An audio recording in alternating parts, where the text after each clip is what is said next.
Baik, terima kasih rakan setugas kita, Wali Mul dan juga Mahira. Bismillahirrahmanirrahim. Assalamualaikum warahmatullahi wabarakatuh. Selamat pagi dan salam sejahtera. Kita kembali dalam rancangan Rampai Pagi, lintas langsung dari Daerah Tutong, Inspirasi Pagi Auda, dan kita bersama untuk edisinya hari ini, hari Selasa 21 April 2026 Masihi. Jadi ada sebagai makluman bersama untuk pagi ini, di mana cuaca di daerah Tutong mendung, jadi kita harapkan agar cuaca akan basuh cerah dari masa ke semasa dan segala perancangan Auda hari ini turut didoakan semoga semuanya akan diberikan kelancaran dan juga dipermudahkan untuk hari ini ya. Dan untuk meneruskan pertemuan kita kali ini, seperti biasa akan kami kongsikan terlebih dahulu beberapa info semasa yang akan berlangsung di daerah Tutong. Untuk hari ini, hari Selasa 21 April 2026, akan diadakan kerja-kerja penyelenggaraan elektrik yang telah pun dijadualkan yang akan melibatkan di Jalan Kecil Kiudang, Simpang 842 hingga Simpang 864 Kampung Kiudang dan juga di sepanjang Simpang 1644 Kampung Telisai, daerah Tutong bermula pada jam 8.30 pagi hingga 11.30 pagi dan disambung semula pada sebelah petang bermula pada jam 1.30 petang sehingga 4.30 petang.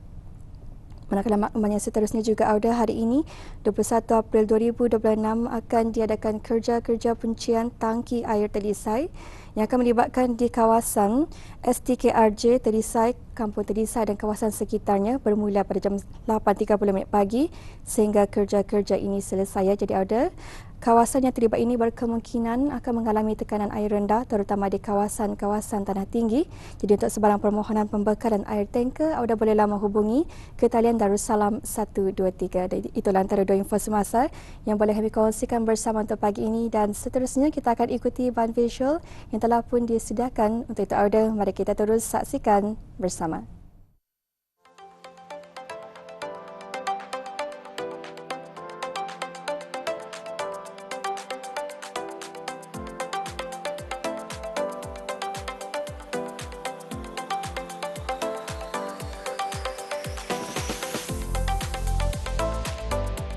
Untuk penganjuran aktiviti pengakap lamunin kali ini, lebih tertumpu pada penekanan khusus terhadap pengenalan dan penghayatan permainan tradisional iaitu sugang sebagai salah satu kaedah pembelajaran tidak formal dalam pergerakan pengakap. Pelaksanaan aktiviti ini bertujuan untuk memperkukuhkan kemahiran insaniah dalam kalangan ahli pengakap. Dalam fasa awal pelaksanaan aktiviti, para ahli pengakap terlebih dahulu diminta untuk mendapatkan bahan asas utama dalam pembuatan sugang iaitu buluh tebal. Penolong pemimpin pengakap lamunin, Skip Meja Bersara Haji Said Haji Tinggal bertindak selaku pembimbing telah membawa para ahli ke kawasan hutan berhampiran sebagai sebahagian daripada pendekatan pembelajaran berasaskan alam. Melalui pelaksanaan aktiviti ini, ia dirangka bagi meningkatkan kesedaran para ahli yang terdiri daripada ahli pengakap remaja dan kelana terhadap kepentingan pemeliharaan alam sekitar serta penggunaan sumber semula jadi secara berhemah dan bertanggungjawab.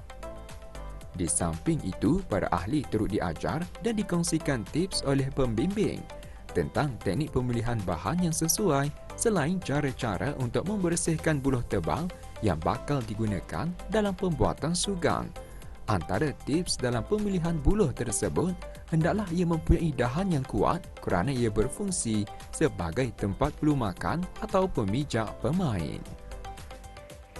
Setelah selesai proses pemilihan dan pembersihan buluh tebal, para ahli pengakap seterusnya membawa bahan-bahan tersebut ke bengkel bagi melaksanakan fasa seterusnya iaitu proses pembuatan sugang. Dalam sesi ini, para ahli bukan sahaja didedahkan kepada kaedah pembuatan sugang secara tradisional menggunakan buluh tebal, malah turut diperkenalkan kepada variasi pembuatan sugang yang menggunakan bahan utama daripada kayu. Pendedahan ini bertujuan untuk memperluas pengetahuan dan kemahiran teknikal ahli pengakap serta menggalakkan kreativiti dalam penghasilan alatan permainan tradisional. Sepanjang proses pembuatan, para ahli turut mengaplikasikan kemahiran asas kepengakapan, khususnya teknik ikatan dan simpulan tali pengakap, terutamanya pada bahagian pelumakan bagi memastikan struktur sugang yang dihasilkan kukuh, berfungsi dengan baik dan selamat digunakan. Sebenarnya permainan sugang inilah sesenang mana yang kita lihat. Kita ini pertama-tama harus ada fizikal dan mental yang baik. Karena kita harus ada body balancing, kata orang putih. Mesti ada keseimbangan badan dulu. Satu, mental kita ini atur kepada tangan dan kaki untuk bergerak sama. Apabila kita sudah berada di kayu sugang ini ataupun bulu sugang. Peraturannya simple, tidak ada peraturan-peraturan yang tertentu.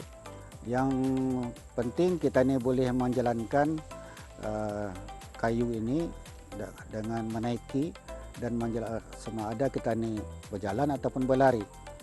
Yang selainnya itu terpulang kepada kreativiti masing-masing lah. Okay. Oleh sebab permainan ini jarang-jarang sudah dimain oleh generasi muda. Jadinya cabaran yang paling besar ialah untuk melatih diorang ini supaya ada satu kepercayaan diri untuk bermain. Yang kedua, kata saya tadi, balancing badan. Yang ketiga, minat. Sebab masa ini seperti mana yang kita tahu, banyak anak-anak muda kita ini berminat dengan gadget, tidak berminat dengan permainan-permainan yang sebegini ya. Jadi dalam mindset diorang, permainan ini memanglah permainan yang mencabar. Saya berpendapat permainan sugang ini harus juga dikekalkan permainannya, bukan saja di kalangan orang muda, orang tua-tua pun harus mengekalkan dan mengajar anak-anak muda kita ini. Sebab permainan ini mungkin sehari mungkin pupus, tidak disukai ramai. Padahal permainan ini adalah satu permainan yang tradisi satu untuk melatih kita ini berkumpul beramai-ramai keluarga. Sebenarnya permainan-permainan ini bukannya asing bagi negara kita ini, termasuklah negara-negara lain seperti negara China, Filipina, Jepun. Diorang permainan sugang ini tidak asing bagi diorang nih, terutama orang yang berminat dengan akrobatik. Walaupun permainan ini memerlukan tahap kemahiran, ketelitian serta koordinasi fizikal yang tinggi dan dianggap agak sukar serta mencabar, para ahli pengakap tetap menunjukkan kesungguhan yang tinggi sepanjang aktiviti dijalankan. Keadaan ini turut diserikan dengan suasana kegembiraan dan semangat kesukanan yang jelas terpancar dalam kalangan ahli pengakap, sekaligus mencerminkan keberkesanan aktiviti tersebut dalam membina daya tahan diri, keyakinan serta sikap tidak mudah berputus asa. Pengalaman pertama saya ketika bermain sugang adalah sangat susah kerana payah untuk mendapat keseimbangan. Bagi saya, untuk mula memainkan permainan sugang ini memerlukan kekuatan tangan sama menahan sakit tapak kaki lah. Cabaran yang paling susah diatasi adalah untuk mendapat keseimbangan. Cara saya mengatasi adalah dengan melakukannya berkali-kali dan meminta pertolongan pada sahabat-sahabat lah. Selain itu juga memerlukan tunjuk ajar daripada orang yang lebih mahir.